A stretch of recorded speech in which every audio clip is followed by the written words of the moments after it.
We'll now have a moment of silence.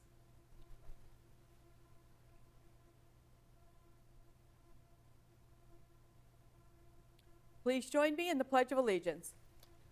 I pledge allegiance to the flag of the United States of America and to the republic for which it stands, one nation, under God, indivisible, with liberty and justice for all. Thank you. Madam Clerk, please call the roll. Honor, order, color, right, face, forward, march.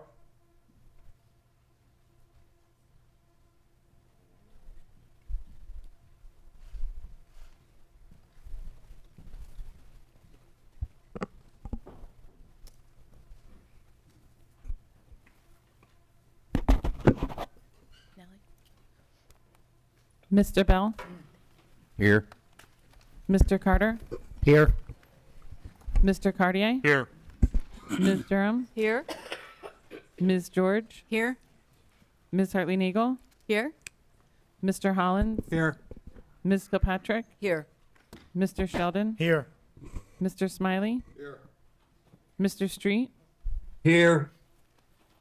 Mr. Tackett? Here. Mr. Toole? Here. Madam President, the roll reveals 13 present. Thank you.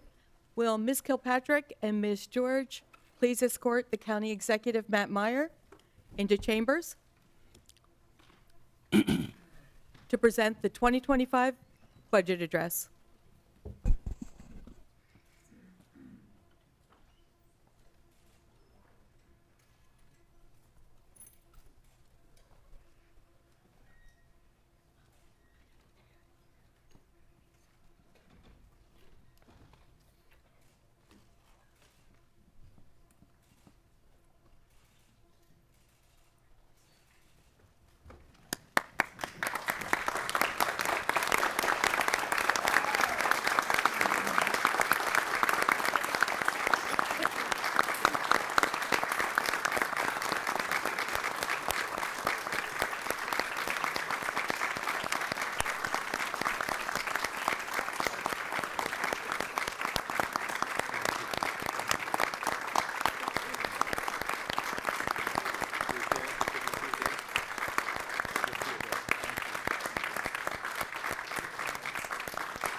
Thank you. I don't think they clapped for me that much my first year. It's good to see everyone. Good evening. I want to begin this evening with a moment of silence to honor the victims, the families, and the first responders in the tragic Francis Scott Key Bridge collapse.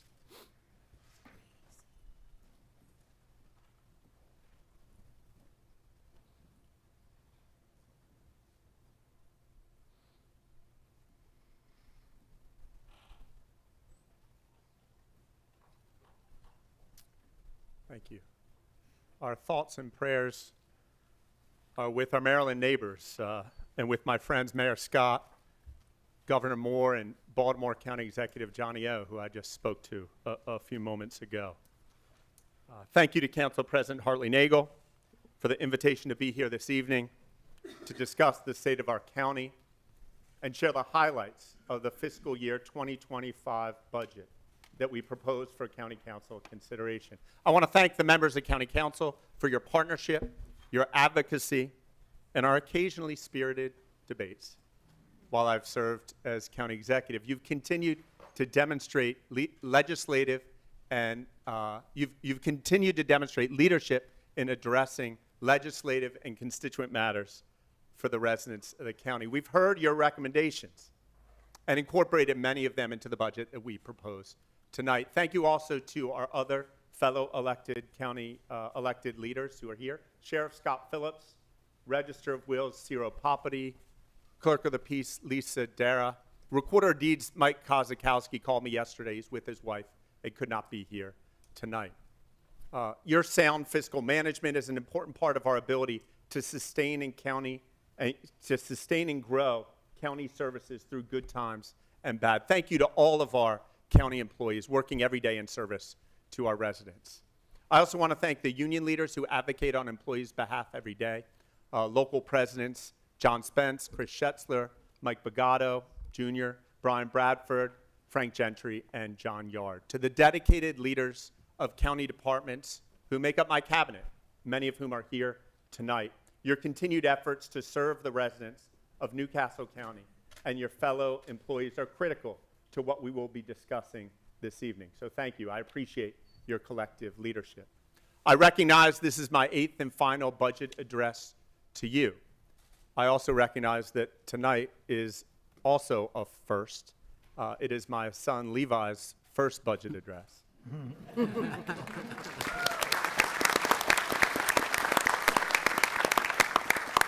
He's heard it a few times at home already. But no napping during the speech, Levi. And Lauren, thank you for all that you do. It's been quite a month. Make sure your phone and Levi are on silent. No, seriously, thank you for all you continue to do for me, for our family, and all you do in your day job and your night job. It is appreciated. I also want to thank my parents who are here, Ellen and Bob to you, Mom and Dad to me.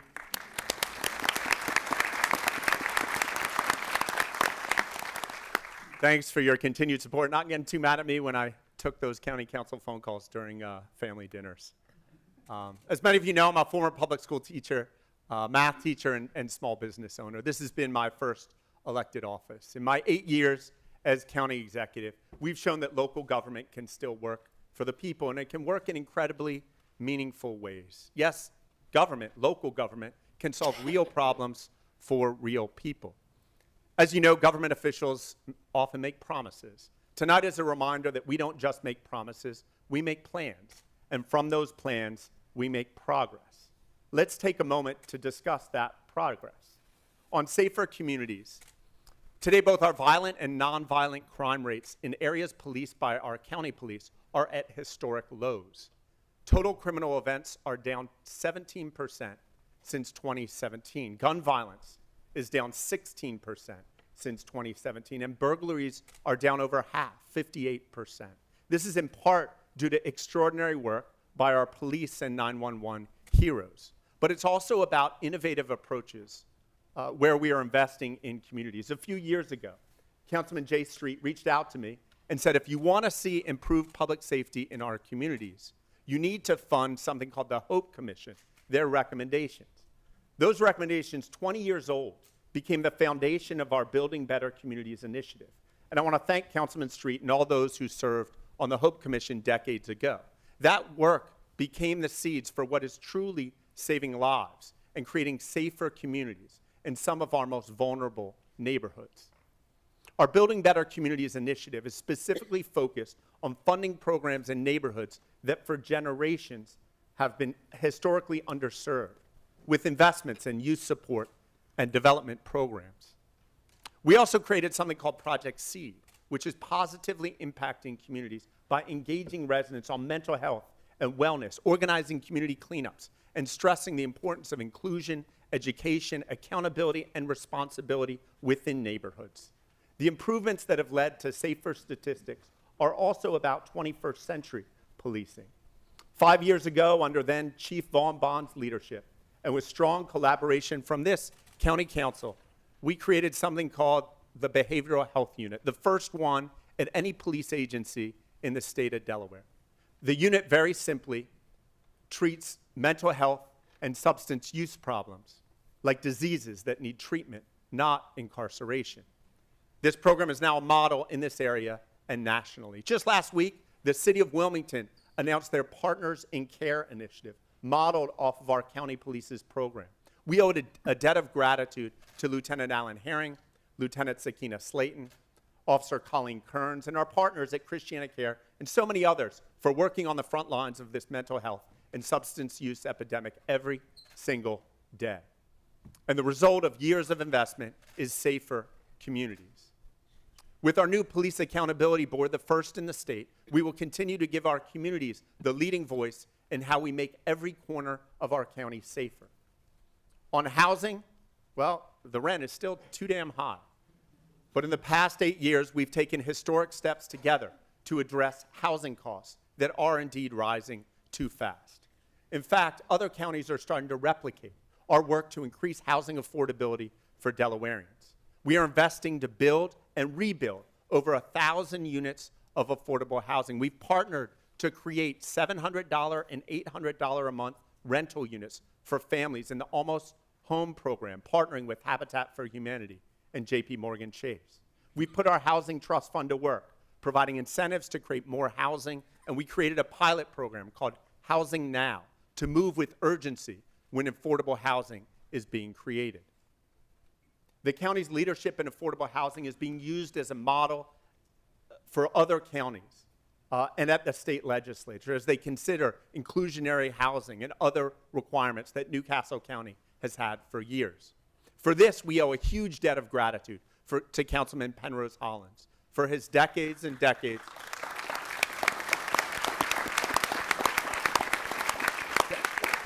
Councilman Hollins has spent decades leading, working with Carrie Casey, Nicole Waters, and the team in making housing more accessible for all. And we created something called the Hope Center, the most comprehensive facility to address homelessness in Delaware's history. In a little over 3 years, 3,792 Delawareans in crisis have spent at least one night at the Hope Center, and 404 families have exited the Hope Center into permanent, stable housing. So many people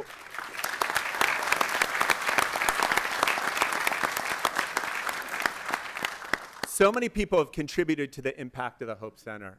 Many of you are here. I can't thank them all, but I want to recognize the tireless work, particularly of Carrie Casey, Nicole Waters, Lisa Burton Oglesby, and Kim Markle, who are there every single day.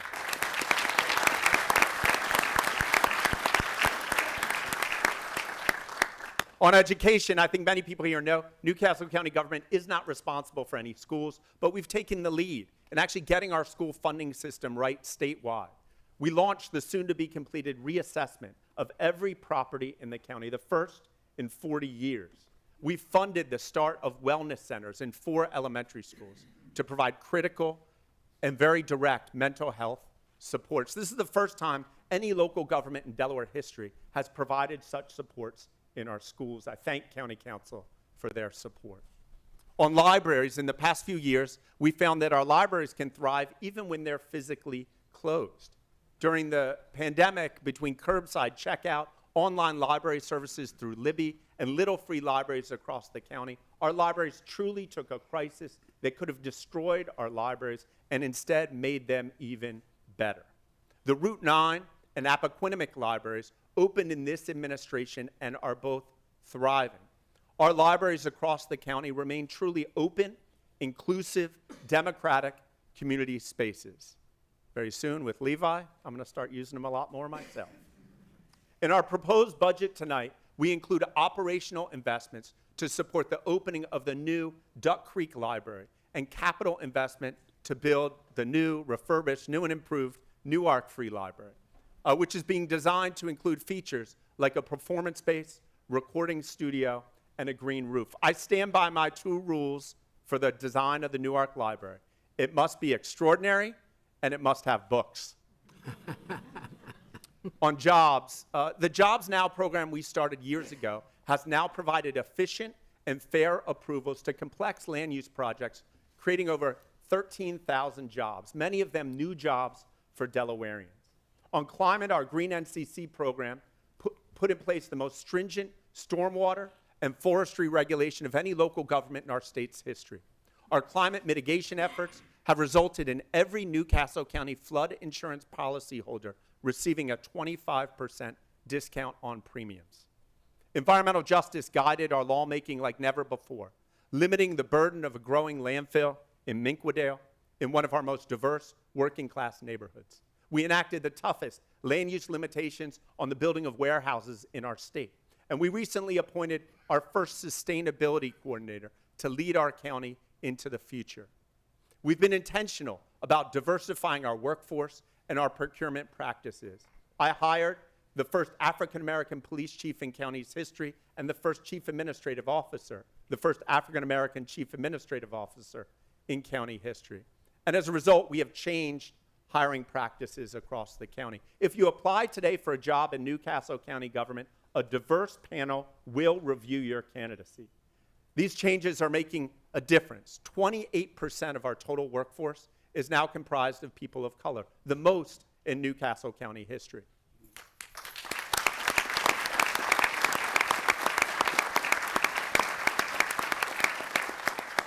That's not enough. The contracts awarded by the county must also reflect the population that we serve. We've changed numerous county and state laws to change how we bid and created new forms of outreach to businesses owned by women and people of color. We created the first small business enterprise office led by Helen Foster, who is cultivating small, diverse businesses to compete successfully for county contracts. We have made these investments responsibly, delivering the highest quality governance while building our financial reserves to the highest levels in history. With no tax increase in 6 years, in fact, we decreased taxes last year for the first time in my lifetime. We've managed this county through the past 5 years through historic inflationary times without increasing taxes a dime. From police to paramedics to 911 to parks to libraries to the Hope Center, the overwhelming majority of Newcastle County residents receive all of these services for less than the cost of a cup of coffee a day. While the price of your coffee has gone up quite a bit, your taxes have not. And tonight we announce once again a proposed budget with no tax increase and no sewer fee increase.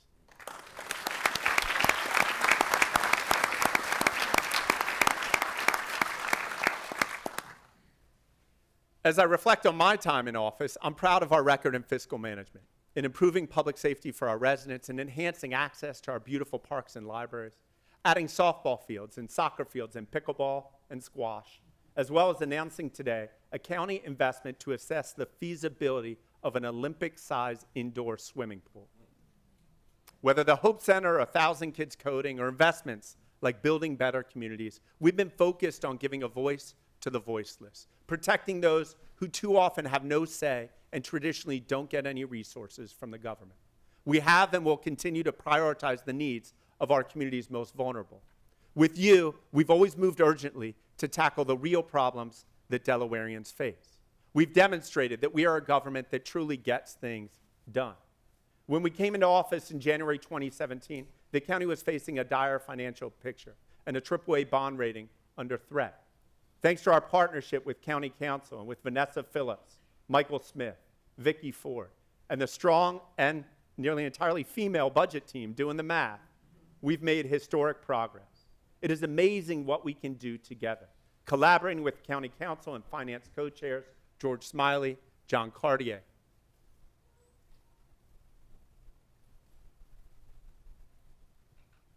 So real estate transfer, let me talk a little, here's the hard part. Real estate transfer taxes, our revenue, is down about 40% from 2 years ago. As are other revenues in what we all know is a very challenging real estate market. In prior years, such downturns have caused county government to make the hardest decisions, suspending hiring and reducing worker compensation while increasing taxes. We're not doing any of that, and we'll be leaving our successor county executive with more financial resources than any incoming county executive in the history of Newcastle County. We've improved our financial footing while also navigating the pandemic, while opening the Hope Center, while creating a COVID testing program when nobody in this country could find quality testing, and while leading the country in testing our sewage to identify the prevalence of the deadly virus, even while recently working with paramedics and emergency communications personnel to improve their pension, and with retirees recently to improve their health benefits. When we came into office in January 2017, there was also a history of serious ethics concerns across county government. In 2015 and 2016, for example, the 2 years before we started at the county, there were 35 ethics complaints filed across county government to the Independent Ethics Commission. Last year, there was 1. Culture change is not easy, and I wanted to thank the Human Resources Department, the Ethics Commission, through their preventative training, and all of you, County Council, and the employees in county government for their work each day for honest, transparent, and efficient government. It truly is making a difference. But evidence of the strength of the county government goes well beyond the numbers. Newcastle County Police Officer First Class Eric White arrived to a scene in Claymont last year in response to a reported vehicle theft. Officer White determined that the car was not in fact stolen. A Delawarean had just moved into a new apartment and had her car unexpectedly towed as she had not yet put her parking pass on her vehicle. The towing company said she needed to pay $200 to release the car, $200 that she didn't have. So this situation didn't sit well with Officer White, so he went on his own, used his own funds to get her car released. We honored him last week with the Community Policing Award, and I know that selfless acts like this happen across our community by our first responders, by our police officers every single day. Police agencies across our state face extreme competition to recruit and retain officers. Tonight, I'm proposing that every Newcastle County police officer make a starting salary of at least $72,000 a year, and that we raise police salaries across the board by 10%. It's expensive, but with these changes to police pay and the historic salary increases for paramedics and emergency communications personnel last year, we should continue to attract and retain the highest quality first responders in service to all of us for the foreseeable future. Our paramedic leaders approached me 18 months ago with an innovative, life-saving idea: equipping our paramedics with whole blood for the most critically injured patients they encountered out in the field. That, too, was expensive. To do it right would cost taxpayers close to $100,000 annually. Very few other paramedic agencies around the country were and are doing it. I said, let's do it, and let's do it quickly. Last year, the parent of one of the graduates of the Newcastle County Police and Paramedic Summer Youth Program approached me after the graduation event. He explained that he was an Aberdeen, Maryland police officer, and 2 months prior, he was on his way to work from his Delaware home when he got in a horrific head-on collision and was critically injured. He looked at me with teary eyes and said, "You saved my life." I did not save his life. Whole blood in the field saved his life. Courageous paramedics saved his life. Since this program began just 9 months ago, our medics have administered blood to 59 critically injured patients in shootings, stabbings, and car collisions with an incredible 90% survival rate. Less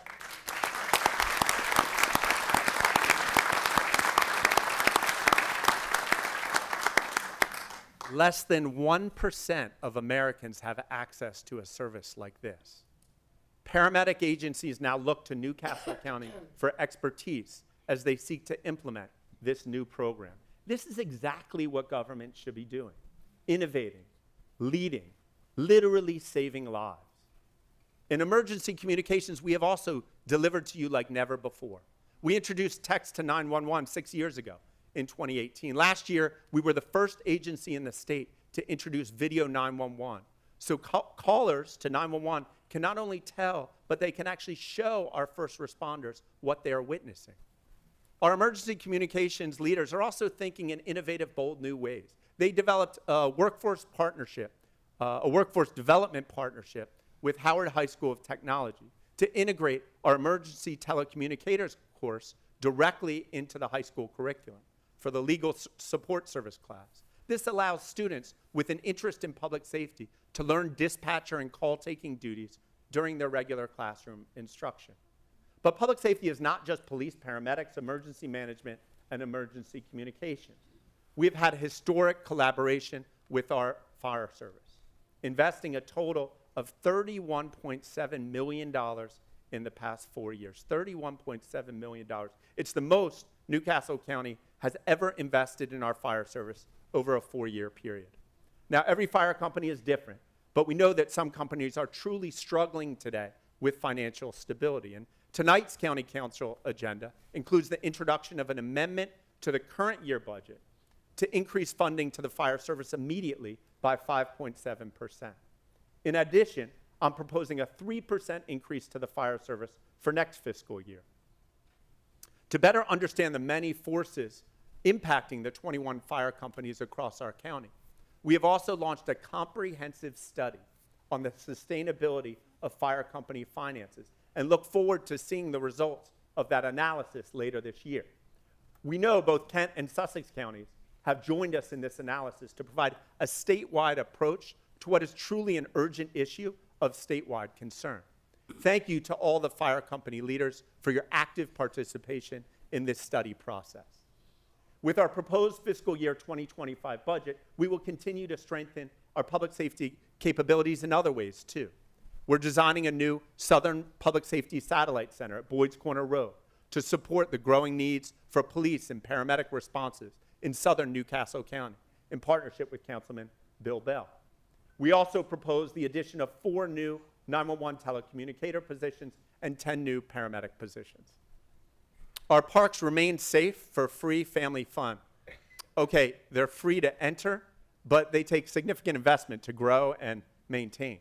Beyond the current year budget and the budget we are proposing tonight, we are investing over $30 million in parks to upgrade Delcastle's softball facilities, enhance playgrounds at Rosegate, Surratt Park, and numerous others, build a second turf field at Banning Park, and expand, probably most importantly, on our pickleball courts.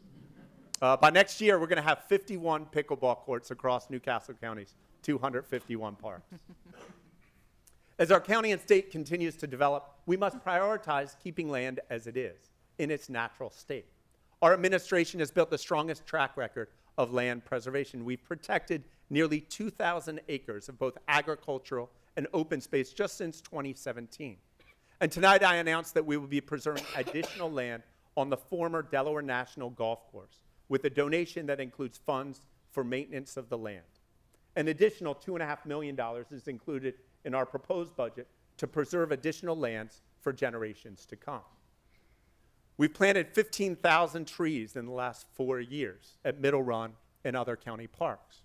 We announced our 100 plug plan last year to provide public electric vehicle charging capacity, 100 plugs at county libraries and parks. These and other efforts are part of the sustainability plan we are creating in partnership with a broad coalition of stakeholders under the leadership of our county's first sustainability coordinator, Christy Arlotta.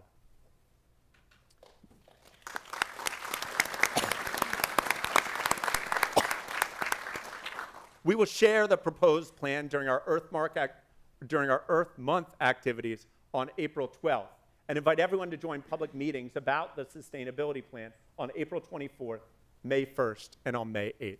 On workforce development, as Governor Carney said just a couple weeks ago in his State of the State address, there are currently in our state 31,000 jobs available, but there are only 21,000 people looking for work. There's a mismatch, and we're trying to address that through workforce development, through after-school and summer youth programs with strong support from this county council. We've now taught 1,132 kids, 1,132 Delaware kids, to program software through our 1,000 Kids Coding initiative. Soon we're going to have to rename it 2,000 Kids Coding. Nearly 100 of those students in our schools have now gotten paid work at banks following the program, banks like JP Morgan and Vanguard. This program is not only transforming career trajectories for local students, it is injecting qualified talent into our local economy so that local employers can win the future. I want to thank Jane Ratteni and Ray Graver in our Community Services Department, and Stephanie Eldridge. Yeah, give them a round of applause. And also Stephanie Eldridge and Tariq Hook of Code Differently for partnering to create this innovative and impactful program. A union construction job can provide a lifetime of economic stability. Pathways to Apprenticeship Executive Director John Biden and Larry Lambert are doing a remarkable job of training free of cost to re-entry justice-involved individuals in low-income communities. We're proud to continue supporting this program with food stipends for participants, making it easier for them to stay in the program and graduate into lifetime job opportunities. With the labor shortages in the building trades, there's no time better than the present for us to provide pathways for young adults, women and men in the trades.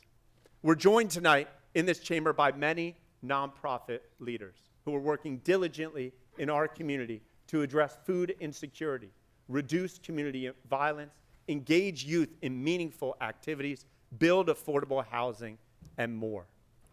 I want to tell you that we are so proud to partner with you to put our federal pandemic recovery funds to work in the parts of our community disproportionately impacted by the pandemic. We all owe a debt of gratitude to our federal delegation, Senator Carper, Senator Coons, Representative Blunt Rochester, of course, President Joe Biden, who once sat right here in County Council. We owe them all a debt of gratitude for advocating for the needs of Delawareans and making these one-time funds available to local governments across our country. We've been a proud sponsor of cultural programs in our community, everything from hosting Wayne Wonder at our Reggae in the Park event to the Latin Food Fest, and musicians from the Gambia and West Africa at our libraries, to encouraging local artists at Christina Cultural Arts Center, Reed's Refuge, and Opera Delaware, to just name a few, all with the goal of making the arts more accessible across our community. With the recent creation of the Public Arts Commission, we will bring together members of the community passionate about the role public art can play in beautifying and engaging our community. We're joined tonight, I believe, by Cheryl Mack, my nominee to chair this community. Is Cheryl here? Thank you, Cheryl. This month, I signed an executive order directing that 1% of future county public works project budgets be set aside to fund public artwork, to enhance our public spaces and promote a dynamic arts community.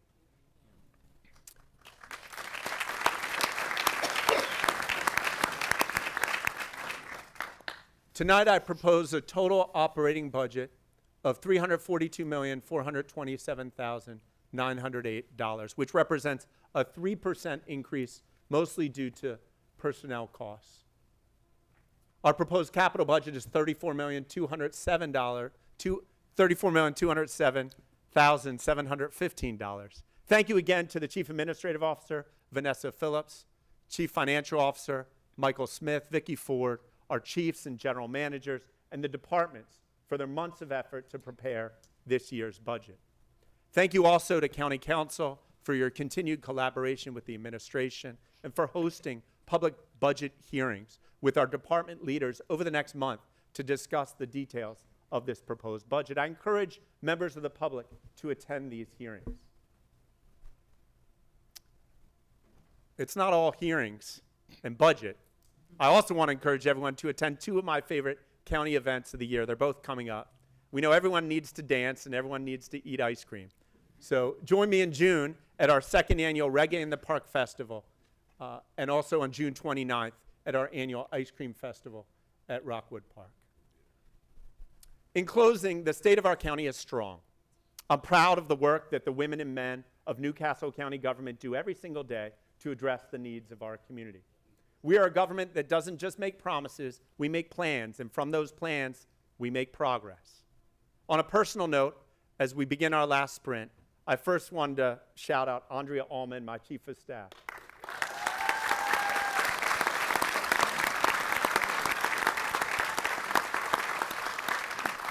A lot of people work very hard to make tonight possible, but for 8 years, for weeks in advance, she works like crazy, weekends, nights, to make sure this all goes smoothly. We were joking a couple weeks ago that if Andrea didn't want to do it, we were just going to cancel the budget address.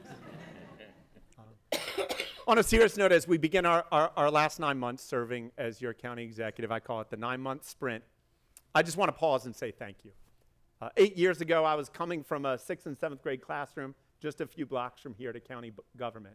I wasn't quite sure what to expect. The philosopher Maimonides teaches us that one of the greatest forms of giving is when the recipient of the gift does not even know who the donor is. I want Delawareans to know that the gifts are being given every single day. 2,122 employees of county government, some of the finest professionals you will ever meet. And they're working literally in your sewers, answering your 911 calls day and night, and checking your books out at the local library with a big smile on their face. They are a great gift. Their service is a tremendous gift to all of us, to this local government. Thank you again to Council President Hartley Nagel and to each of the members of County Council for this opportunity and for your collaboration throughout the year. Good night, and God bless.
Thank you, County Executive Matt Meyer.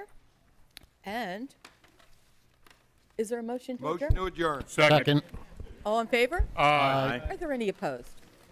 This meeting is adjourned. And I forgot my glasses. It's a pretty small cap.